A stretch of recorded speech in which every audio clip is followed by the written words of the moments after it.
In third part, we'll read about British rule from 1765 to 1836 and what was the policy of British during this period, what was the condition of the people and Indian society at that time. You will read. Religious leaders preached ideas like untouchability and child marriage.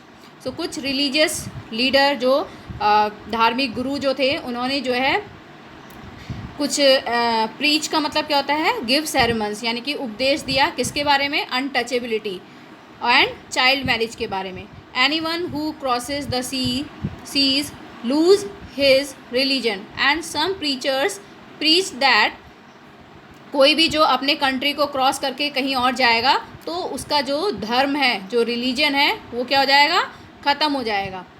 All the miseries in the world is due to women and some said that कि जो जितना भी दुख है इस world में वो सब किसके कारण है, विमेन, औरतों के कारण है.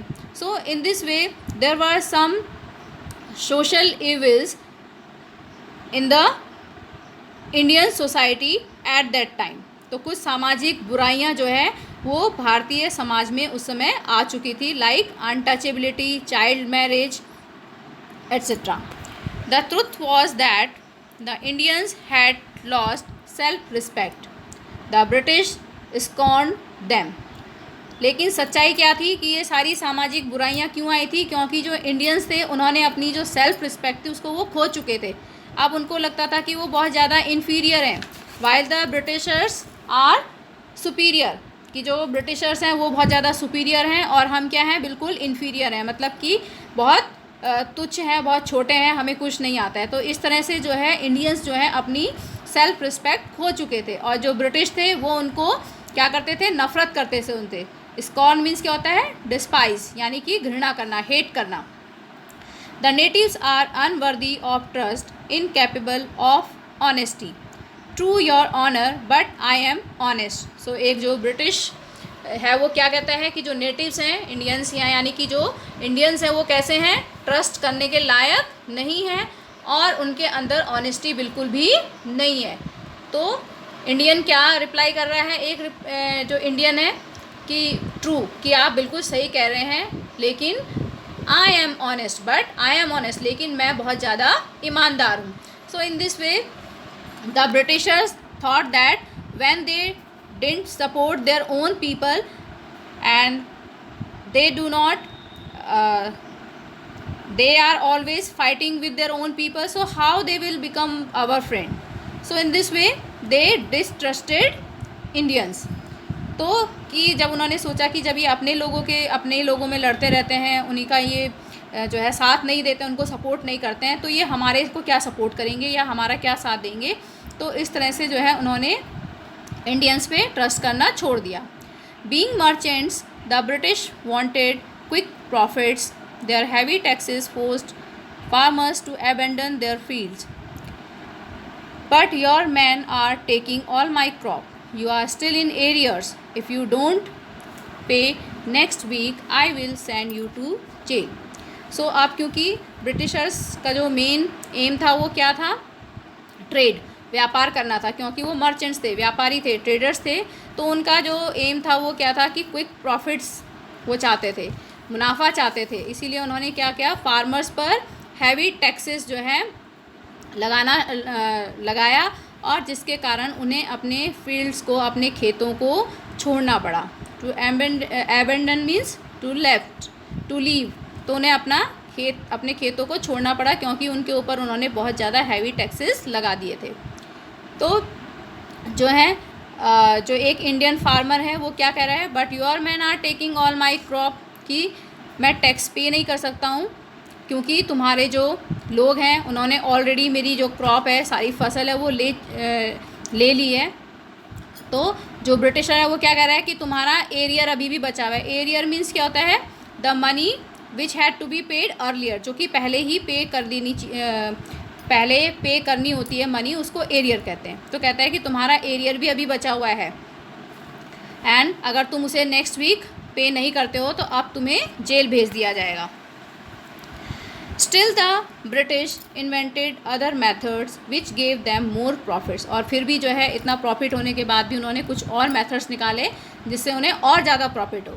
The goods manufactured in England should not have any import duty when brought into India, a good idea. The East India companies laws begin to cripple Indian industries. अब एक नया उन्होंने मेथड निकाला कि जो इंग्लैंड से जो भी मैन्युफैक्चर, जो भी गुड्स, जो भी सामान आएगा बनकर, उस पर कोई भी इम्पोर्ट ड्यूटी नहीं लगाई जाएगी. और because of this the import goods became cheap rather than Indian goods. तो जो भारतीय सामान था उसके बदले जो है जो बाहर से इंग्लैंड से जो सामान बन के आता था वो सस्ता होता था. So in this way East India companies laws begin to cripple Indian industry. और इस तरह से जब जो सस्ता माल होगा वही सब खरीदेंगे तो इंडियन इंडस्ट्रीज़ जो है वो डैमेज होना शुरू हो गई. क्रिपल मीन्स क्या होता है? डैमेज होना, ख़त्म होना शुरू हो गई. क्योंकि जो ब्रिटिश इंडिया कंपनी का जो लॉ था जिसके अकॉर्डिंग जो है जो इंग्लैंड से जो सामान आता था उस पर कोई इम्पोर्ट ड्यूटी नहीं लगाई जाती थी. Inevitably famines followed between 1822 and 1836. 15 lakh Indians died of starvation. The British policies ruined the expert artisans and their business. Inevitably means unavoidably. तो अब जब ये सब कुछ हुआ तो अब क्या हुआ? भुखमरी आ गई. 1822 से लेकर 1836 के बीच में जो है कई लोग जो है स्टारवेशन यानी कि बिकॉज ऑफ हंगर, भूख के कारण जो है मर गए. क्योंकि लोगों के पास जब काम नहीं था और उनका जो इंडस्ट्री थी, जो उनका जो बिज़नेस था वो ऑलरेडी क्या हो चुका था? ख़त्म हो चुका था. तो उनके पास खाने के लिए कुछ नहीं बचा. तो इसलिए जो है 1822 और 1836 तक जो है लाखों भारतीय जो है भूख के मारे मर गए. जो ब्रिटिश पॉलिसीज़ थी उन्होंने जो है जो एक्सपर्ट आर्टिसंस थे यानी कि जो क्राफ्ट्समैन होते हैं, जो हाथों से सामान बनाते हैं, उनको जो है पूरी तरह से जो है बर्बाद कर दिया था, एबॉलिश कर दिया था और उनके बिजनेस को भी ख़त्म कर दिया था. Now in the fourth part you will read about Raja Ram Mohan Roy who was a social reformer and was active between 1772 to 1833. So Ram Mohan Roy, a learned man from Bengal, understood what was wrong with the country. तो जो राजा राम मोहन रॉय थे वो एक scholar person थे, एक विद्वान थे जो कि बंगाल से थे और उन्हें ये समझ में आ चुका था कि कंट्री के साथ क्या गलत हो रहा था. Let us not despise ourselves. Our ancient culture is great and we are capable of great achievements. We must first reform our society. Superstitions have been ruining us. तो उन्हें समझ में आ चुका था कि जो सोशल इविल्स हैं, जो सामाजिक बुराइयां हैं, जो सुपरस्टिशंस हैं, सुपरस्टिशंस मीन्स प्रिजुडाइसेस यानी कि अंधविश्वास जो है वो हमारी सोसाइटी को क्या कर रहे हैं? बर्बाद कर चुके हैं. और सबसे पहले हमें उसे रिफॉर्म करना होगा, उसे सुधारना होगा और हमें अपने आप को हेट करने से रोकना होगा. हमारा जो एंशियंट कल्चर है, जो हमारा प्राचीन जो कल्चर है वो बहुत ज़्यादा महान है और हम जो है कुछ भी ग्रेट अचीव कर सकते हैं. सबसे पहले हमें अपने अंदर ये बिलीव लाना पड़ेगा. He told his wife Uma, cows are of different colors but the color of their milk is the same. Different teachers have different opinions but the essence of every religion is the same. तो उनका क्या कहना था? उन्होंने अपनी wife से क्या कहा कि जो काव होती है यानी गाय होती है वो अलग अलग कलर की होती है, लेकिन सभी जो गाय होती हैं उनका मिल्क क्या होता है? सेम होता है, कलर भी सेम होता है और उनके जो क्वालिटी होती है वो भी क्या होती है? सेम होती है. इसी तरह से जो अलग अलग टीचर्स हैं, लीडर्स हैं, उनके ओपिनियंस अलग अलग हैं, लेकिन जो उसका नेचर है, जो ट्रुथ है, जो बेसिक जो एसेंस है उसका, वो सभी रिलीजन में एक ही है. He was attracted by science and modern knowledge. Knowledge should be practical and scientific. तो जो मॉडर्न नॉलेज थी या साइंस थी वो उससे भी बहुत ज़्यादा इन्फ्लुएंस थे, प्रभावित थे. उनका कहना क्या था कि नॉलेज शुड बी प्रैक्टिकल. जो नॉलेज है, जो हमारा ज्ञान है, वो कैसा होना चाहिए? प्रैक्टिकली होना चाहिए एंड साइंटिफिक होना चाहिए, साइंस बेस्ड होना चाहिए. यानी कि सुपरस्टिशंस नहीं होने चाहिए, अंधविश्वास पर बेस्ड हमारी नॉलेज नहीं होनी चाहिए. He crossed the seas and went to England to see what made the British powerful. There he told them, "We accept you as rulers and you must accept us as subjects, but you must remember the responsibility of a ruler owes to his subjects." तो अब उन्होंने क्या किया? समुद्र पार करके England गए. वहाँ जाके देखा कि ब्रिटिश को कौन सी ऐसी ताकत है जिससे वो इतने ज़्यादा पावरफुल बने. और उसके बाद उन्होंने ब्रिटिशर से क्या कहा कि हमने तुम्हें अपना एज अ रूलर एक्सेप्ट किया है, तो आपको भी हमें एज अ सब्जेक्ट यानी कि प्रजा के रूप में एक्सेप्ट करना चाहिए, और तुम्हें जो है एज अ रूलर अपनी रिस्पॉन्सिबिलिटी को रिमेंबर करना चाहिए, जो कि एक रूलर की, अपने एक राजा की या एक शासक की जो है वो अपनी प्रजा के प्रति ड्यूटीज़ जो होती हैं वो तुम्हें याद रखनी चाहिए. ओस मीन्स क्या होता है? ओब्लाइज्ड, यानी कि ड्यूटीज़. तो एज अ रूलर जो उनकी ड्यूटीज़ हैं उनकी सब्जेक्ट्स के लिए, उनकी प्रजा के लिए, वो उनको याद रखनी चाहिए. He started newspapers but the suspicious British stopped them in 1823. और उन्होंने फिर अपना न्यूज़पेपर निकालना शुरू किया जिसमें कि न्यूज़ दी जाती थी. लेकिन जो ब्रिटिशर्स थे जो कि बहुत ज़्यादा सस्पेक्टेड उनके प्रति थे, तो उन्होंने उस न्यूज़पेपर को स्टॉप कर दिया 1823 में. Now in the third part you will read about oppression. So oppression means unfair power और पावर इन अनजस्ट मैनर, यानी कि दूसरों को जो है दबाना. But the British continued to oppress Indians. In 1818 they had passed regulation act. Under it an Indian could be jailed without trial in a court. So in this part you will see that how Britishers crushed Indians. किस तरह से उन्होंने जो है Indians को दबाया, किस तरह से उनके ऊपर अत्याचार किए. तो 1818 में जो है उन्होंने एक रेगुलेशन एक्ट पास किया जिसमें किसी भी इंडियन को जो है बिना ट्रायल के बिना कोर्ट में ले जाए हुए जेल भेजा जा सकता था. ठीक है. So trial means appearance at judicial court. तो जेल में डालने से पहले क्या करते हैं? कोर्ट में लेके जाते हैं, वहाँ पे उसका ट्रायल होता है और उसके बाद जेल में डाला जाता है. लेकिन इस रेगुलेशन एक्ट के अकॉर्डिंग जो है किसी भी इंडियन को बिना ट्रायल के जेल भेजा जा सकता था. All the time British officers in India drew big salaries and also made fortunes in private business. So British officers जो थे उनको जो है बहुत बड़ी सैलरी दी जाती थी, और इसके अलावा जो ऑफिसर्स होते थे वो प्राइवेट बिजनेस भी करते थे और उसमें भी अपना प्रॉफिट कमाते थे. By 1829 Britain was exporting British goods worth 7 crore rupees to India. So 1829 तक जो है ब्रिटेन से जो सामान इंडिया में लाया जाता था वो कितना था? 7 करोड़ रुपीज़ का था. तो 7 करोड़ रुपीज़ का जो सामान था वो ब्रिटेन से इंडिया लाया जाता था. The British prospered on the companies loot while Indian industries begin to die.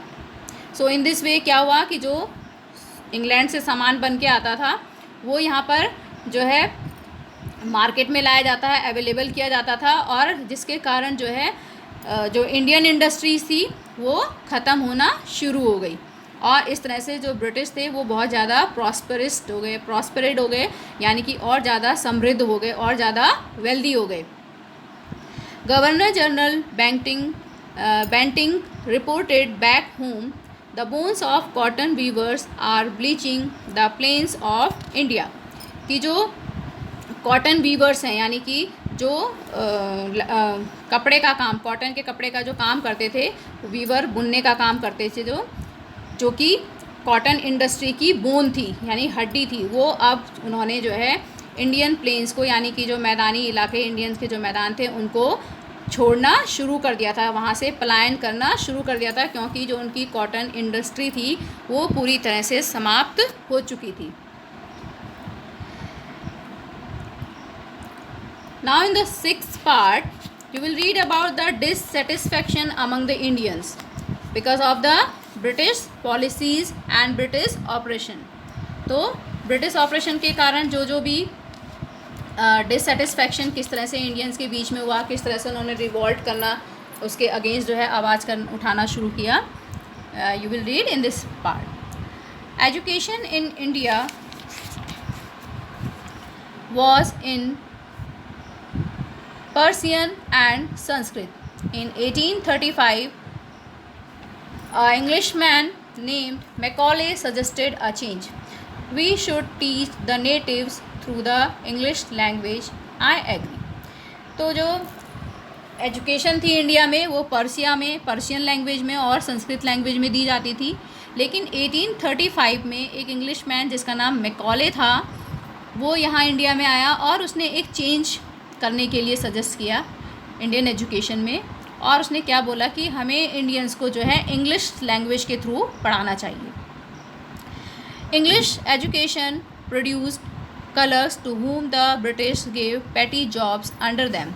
Incidentally, it also produced a new generation of intellectuals. We must educate our brothers and try to improve their material conditions. For that, we must convey our grievances to the British Parliament.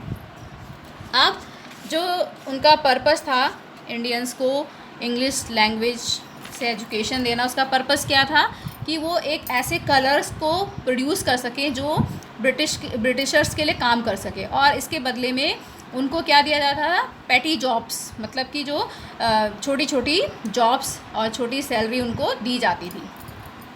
And incidentally means by the way, क्या हुआ, इसके कारण जो है एक नई generation भी produce हुई जो कि इंटेलेक्चुअल, जो कि बुद्धिमान थी, बुद्धिजीवी थी। तो उनके अकॉर्डिंग जो एजुकेटेड पर्सन थे उनके अकॉर्डिंग क्या था कि हमें अपने ब्रदर्स को भी, अपने भाइयों को भी एजुकेट करना चाहिए, और उनकी जो मटेरियल कंडीशन है, यानी उनकी जो फाइनेंशियल कंडीशन है उसको क्या करना चाहिए, इम्प्रूव करना चाहिए। एंड इसके लिए हमें जो है ब्रिटिश पार्लियामेंट में जो है अपनी ग्रीवेंसेस, अपने जो मिजरीज़ हैं, अपने जो कष्ट हैं, जो दुख हैं, उनको बताना चाहिए। By 1856 the British had conquered the whole of India. So 1856 तक जो है वो लगभग पूरा इंडिया जो है ब्रिटिशर्स जीत चुके थे। They cared little about the needs of Indians. Our king have become puppets and we have lost our old jobs and lands. They are converting our brothers. You only talk, do something to drive them out. So, आप जो है लोगों के बीच में जो है dissatisfaction बढ़ गया, एंड उन्होंने जो है अपने अपने व्यूज़ रखने शुरू कर दिए उनके अगेंस्ट, कि जो इंडियंस हैं उनकी ज़रूरतों का बहुत कम ध्यान रखा जाता था, और जो हमारे किंग्स हैं, तो लोग थे आपस में क्या व्यूज़ थे उनके कि जो हमारे राजा हैं अब वो क्या हो चुके हैं, पपेट्स बन चुके हैं, यानी कि कठपुतली बन चुके हैं जो उनके इशारों पर काम करते थे, और हमारी जो ओल्ड जॉब्स थी वो भी अब हमसे जो है हो चुकी है, अब वो जॉब्स ही हमारे पास नहीं है। एंड लैंड्स, एंड एक इंडियन क्या बोलता है कि और हमारी ज़मीन वो भी हमसे छीन ली गई है। And they are converting our brothers, और वो हमारे भाइयों को कन्वर्ट भी कर रहे हैं। कन्वर्ट मीन्स क्या होता है कि जो इंडियंस जो रिलीजन था उनको क्रिश्चियनिटी यानी क्रिश्चियन उसमें कन्वर्ट करना, तो वो उनके धर्म को भी कन्वर्ट कर रहे थे। और कुछ का कहना था कि यू ओनली टॉक, कि तुम केवल बातें करते हो, कुछ करो, उनको यहाँ से भगाने के लिए। किसको भगाने के लिए? ब्रिटिशर्स को यहाँ से भगाने के लिए कुछ करना चाहिए।